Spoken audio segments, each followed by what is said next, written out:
Good morning to all of you dear students. आज हम लोग प्रश्नावली 1.3 में एक्सरसाइज के कुछ प्रश्नों को हल करेंगे। आइए देखते हैं उसमें पहला प्रश्न, निम्नलिखित प्रत्येक संख्या के प्रथम 6 गुणज ज्ञात कीजिए। यानी इसमें प्रथम 6 गुणज ज्ञात करना है। पहला 19, यानी 19 का प्रथम 6 गुणज, और फिर दूसरा 23 है, 23 का भी प्रथम 6 गुणज। डियर स्टूडेंट्स, आप लोगों को इसके पहले वाले वीडियो में बताया गया है कि गुणज निकालते समय जिस प्रकार हम किसी संख्या का पहाड़ा पढ़ते हैं, ठीक वैसे ही हम गुणज भी निकालने का काम करते हैं। गुणज जितना अंक का कहेगा, जितनी अंक का कहेगा, 1, 2, 3, 4, 5, 6, उतनी बार उस संख्या में 1, 2, 3, 4, 5, 6, 7 ऐसे उसमें गुणा करते चले जाएंगे।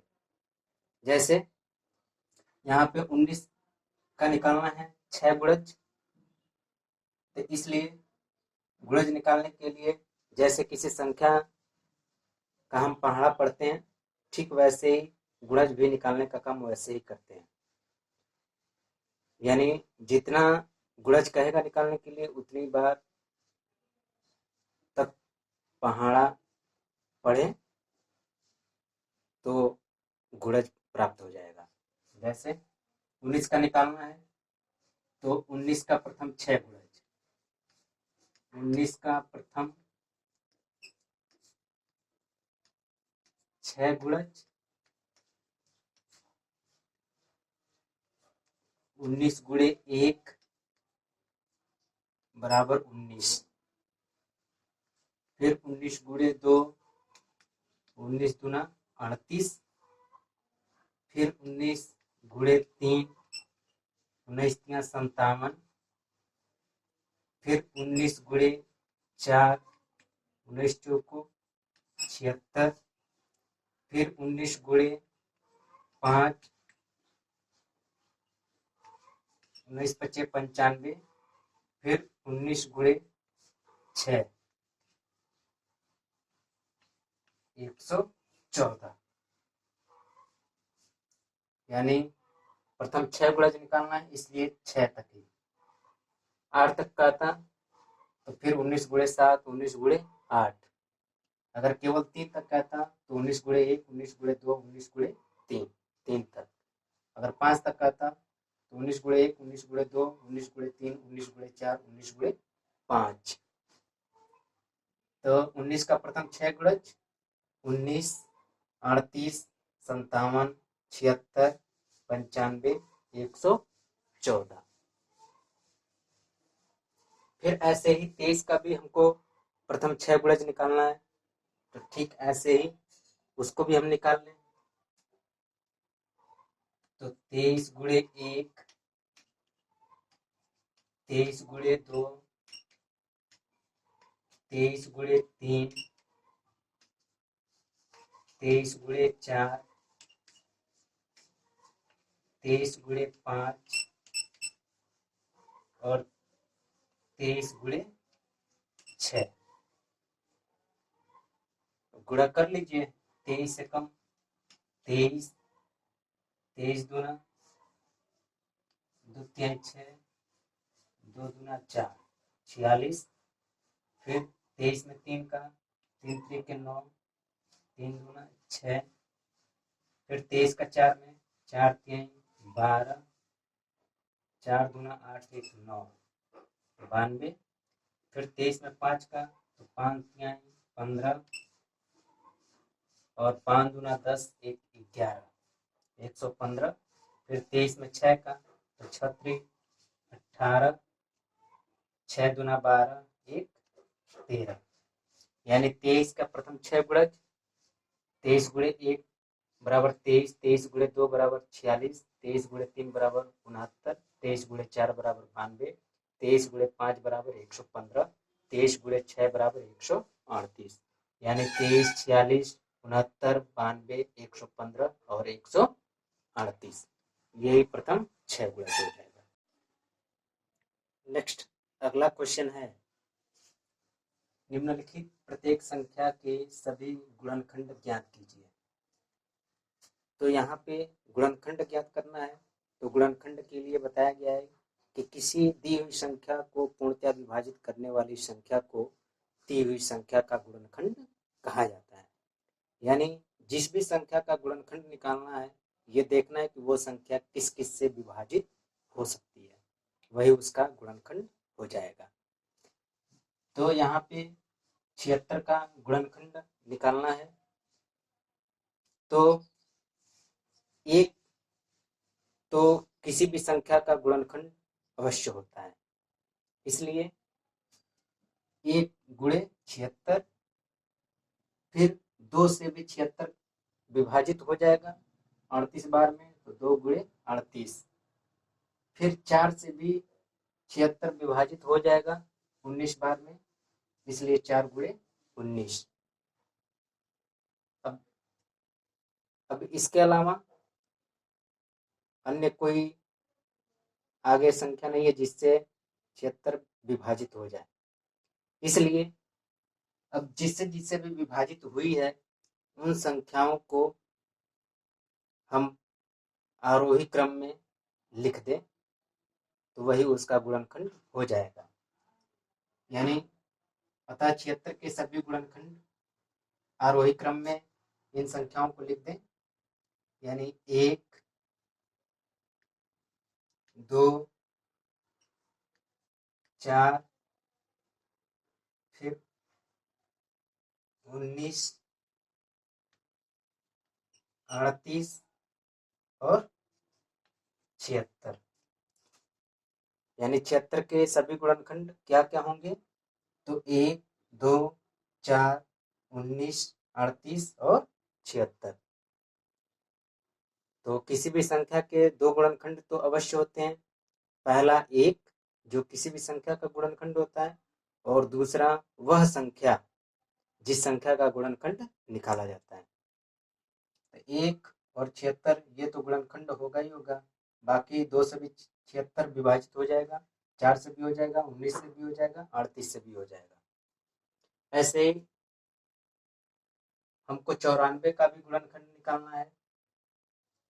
तो 1 गुणे 94 और 2 गुणे 47, इसलिए 94 के सभी गुणनखंड, इसको भी आरोही क्रम में लिख दें। 1, 2, 47 और 94, यही इसका गुणनखंड हो जाएगा। इसके बाद नेक्स्ट अगला क्वेश्चन है, निम्नलिखित संख्याओं में से सम संख्याएं तथा विषम संख्याएं छांटकर लिखिए। यानी यहाँ पर दी गई संख्याओं में से सम संख्याएं और विषम संख्याओं को छांटकर लिखना है। तो ए 78, बी 39, सी 1007, डी 504, ई 672, एफ 318, जी 625 और एच 830। यही संख्याएं दी हुई हैं। इन्हीं संख्याओं में से सम संख्याएं कौन सी हैं और विषम संख्याएं कौन सी हैं, इनको छांटकर लिखना है। डियर स्टूडेंट्स, सम संख्याएं और विषम संख्याओं को छांटने से पहले एक बार पुनः आपको रिमाइंड कराना चाहते हैं कि सम संख्याएं क्या होती हैं और विषम संख्याएं क्या होती हैं। यदि इनको हम परिभाषा के थ्रू जान लें तो यहाँ पे संख्याओं को छांटना आसान हो जाएगा। सम संख्याओं और विषम संख्याओं के बारे में आपको पिछले वीडियो में बताया जा चुका है कि सम संख्याएं क्या होती हैं और विषम संख्याएं क्या होती हैं।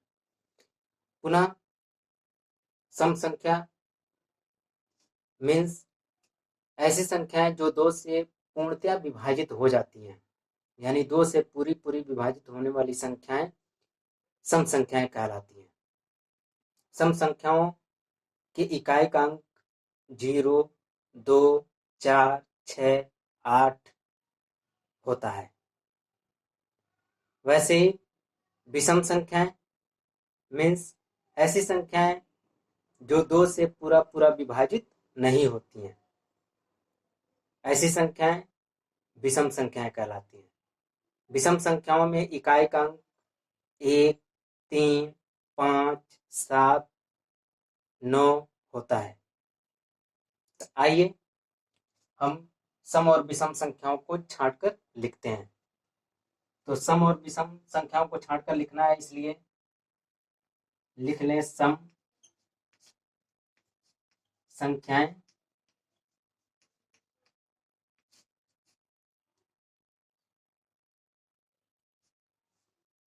सबसे पहले हम सम संख्याओं को छांटकर लिखते हैं।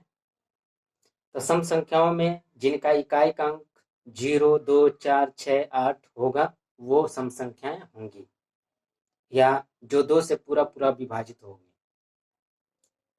तो विभाजित करने के लिए भाग करना पड़ेगा, भाग के समय थोड़ा टाइम लग सकता है, इसलिए आसान तरीका कि जिनके इकाई का अंक 0, 2, 4, 6, 8 हो वे संख्याएं सम संख्याएं होंगी।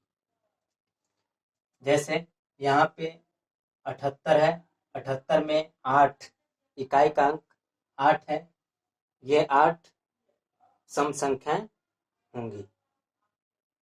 8 ये इकाई का अंक 8 है, इसलिए ये सम संख्याएं हैं, तो ये 2 से विभाजित हो जाएंगी। इसलिए सम संख्याओं में ए 78, फिर बी 39 है, इकाई का अंक 9 है, ये 9 2 से विभाजित नहीं होगा। फिर सी है 1007, इसमें भी इकाई का अंक 7 है, इसलिए ये सम संख्या नहीं है। फिर डी है, इसमें इकाई का अंक 4 है, जब 4 है तो ये भी सम संख्या हो जाएंगी, यानी डी 504। फिर ई है, ई में भी इकाई का अंक 2 है, ये भी 2 से पूरा पूरा विभाजित हो जाएगी। ई 672। फिर एफ है 318, इसमें भी इकाई का अंक 8 है, वो भी 2 से पूरा पूरा विभाजित हो जाएगा। एफ 318। फिर जी है, जी में 625 में इकाई का अंक 5 है, जो 2 से विभाजित नहीं होगा। फिर एच में 830 में इकाई का अंक 0 है, इसलिए जब 0 है इकाई का अंक तो वो 2 से विभाजित हो जाएगा, ये सम संख्या हो जाएंगी। एच 830। अब इसके बाद हम विषम संख्याओं को छांटकर लिखेंगे। विषम संख्याएं। अब विषम संख्याओं को लिखने के लिए हमारे पास 2 ऑप्शन है। पहला ये कि जो भी संख्याओं को हमने सम संख्याओं में लिख दिया है उसके बाद शेष बची संख्याएं विषम संख्याएं हो जाएंगी। दूसरा ऑप्शन कि विषम संख्याओं की इकाई का अंक 1, 3, 5, 7, 9 होता है,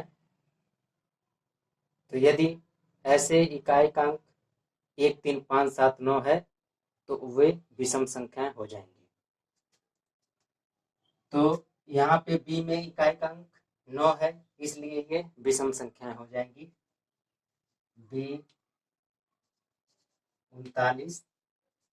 फिर सी है, इसमें भी इकाई का अंक 7 है, इसलिए ये विषम संख्याएं हो जाएंगी। 1007। फिर ये तो हो ही गया। फिर जी, इसमें भी 625 है, इकाई का अंक 5 है, इसलिए ये विषम संख्या हो जाएंगी।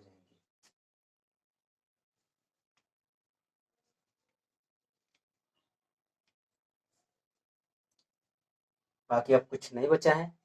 इस प्रकार सम संख्याओं में 78, 504, 672, 318 और 830, जबकि विषम संख्याओं में 39, 1007 और 625 ये विषम संख्या हो जाएंगी। नेक्स्ट अगला क्वेश्चन है, निम्नलिखित संख्याओं के लॉ ज्ञात कीजिए। यानी यहाँ पे दी गई संख्याओं का लघुत्तम समापवर्त्य निकालना है। तो डियर स्टूडेंट्स, लघुत्तम समापवर्त्य यानी लॉसअप क्या होता है, इसके बारे में पिछले वीडियो में बताया जा चुका है कि लॉसअप वह छोटी से छोटी संख्या होती है जो दी गई दो या दो से अधिक संख्याओं में से प्रत्येक से पूर्णतया विभाजित हो जाती है, वही लॉसअप होता है। तो यहाँ पे लॉसअप निकालने के लिए सर्वप्रथम सभी संख्याओं को हम एक साथ उतारेंगे और फिर उनको हम पहले 2 से, फिर 3 से, 4 से, 5 से, ऐसे उनको प्रत्येक संख्या से देखेंगे किस संख्या से कौन सी संख्या विभाजित हो जाती है। फिर उसके बाद सभी गुणनखंडों का आपस में हम गुणा कर देंगे, तो गुणनफल जो आएगा वही उसका लॉसअप हो जाएगा। जैसे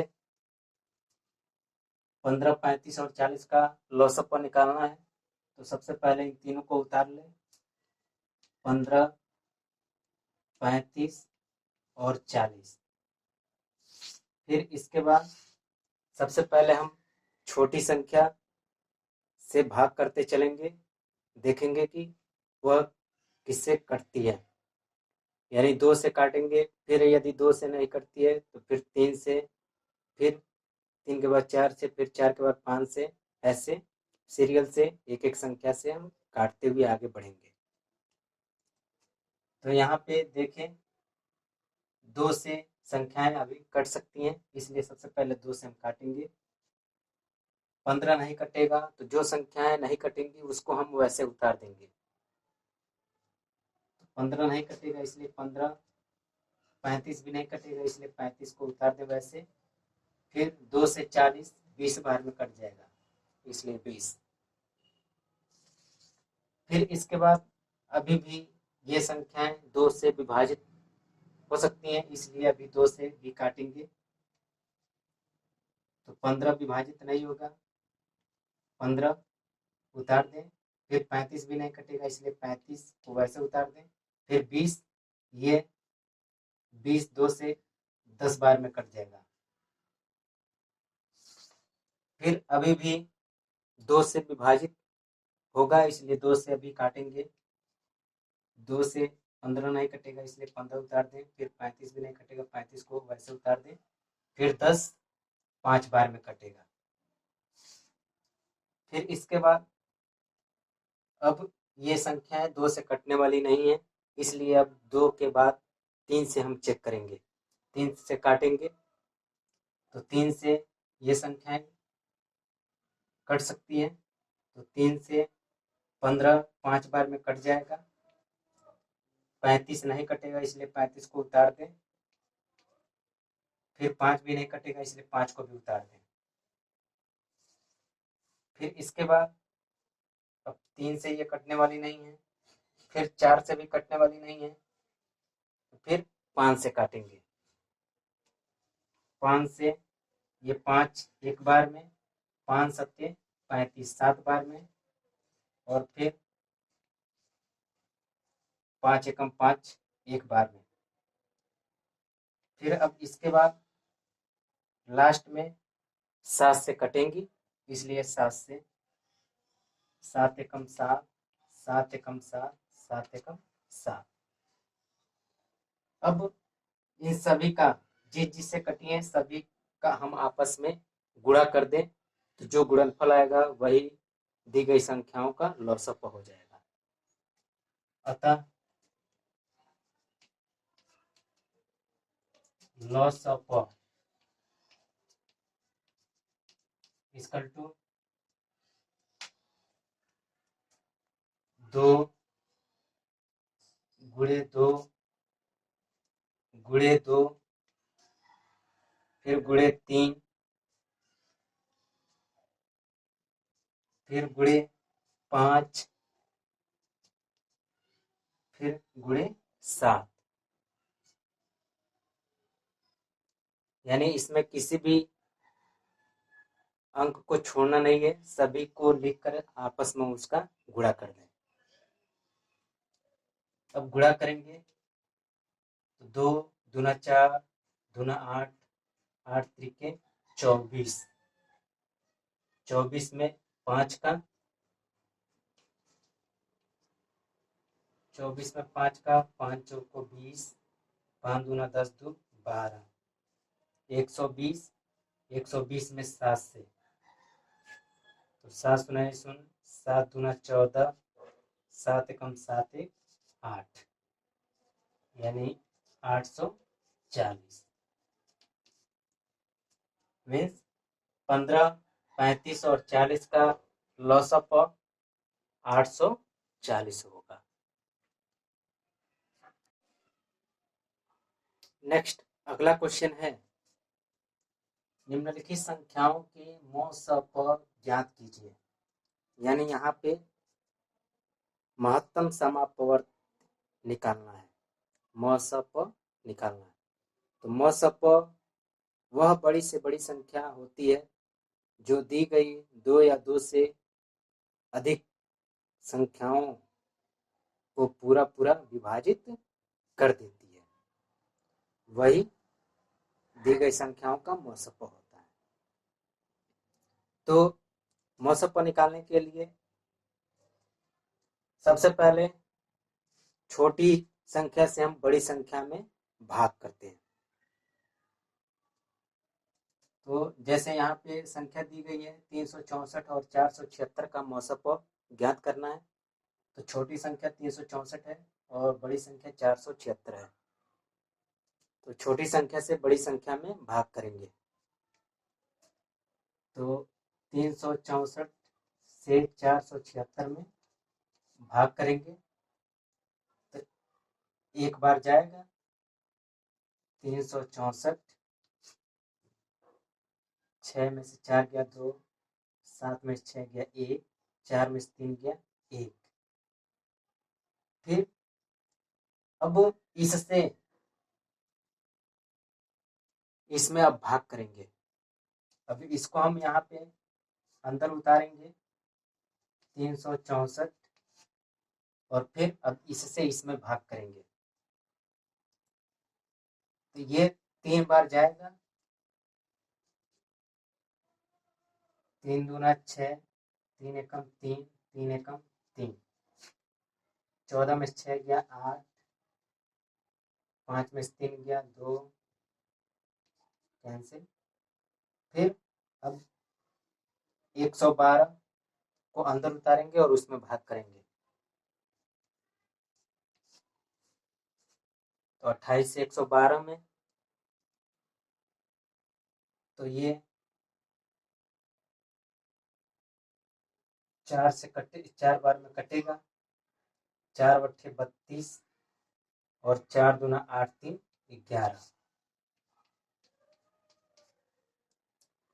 यानी 28 से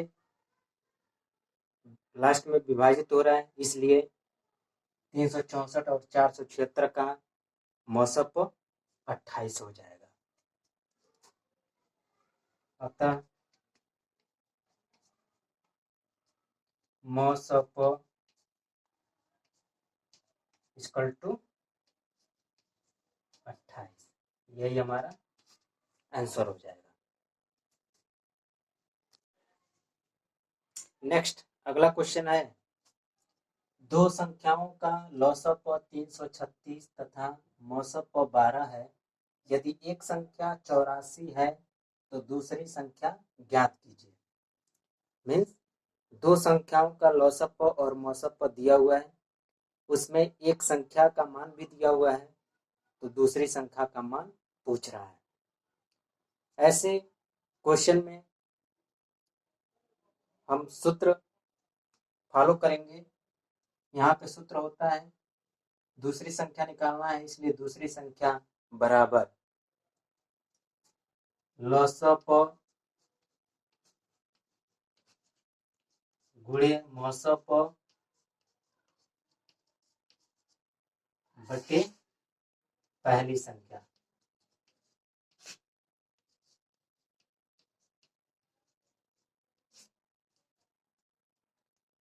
दूसरी संख्या बराबर लसप गुणे मसप बटे पहली संख्या। अब इस पे मान रख दीजिए। तो लसप 336 दिया हुआ है, 336 गुणे मसप भी दिया हुआ है 12 गुणे 12 बटे पहली संख्या यानी एक संख्या 84 जो दिया वो पहली संख्या का मान है, इसलिए 84। अब इसी को काट करके हल कर दें तो जो आएगा वही आपका दूसरी संख्या का मान हो जाएगा। अब यहाँ पे हल करेंगे तो 12 सत्ते 84 7 बार में कट जाएगा। फिर 7 से 336 में भाग कर दें तो 7 से 336 7 चौको 28 5 बचेगा 7 अट्ठे 56 यानी दूसरी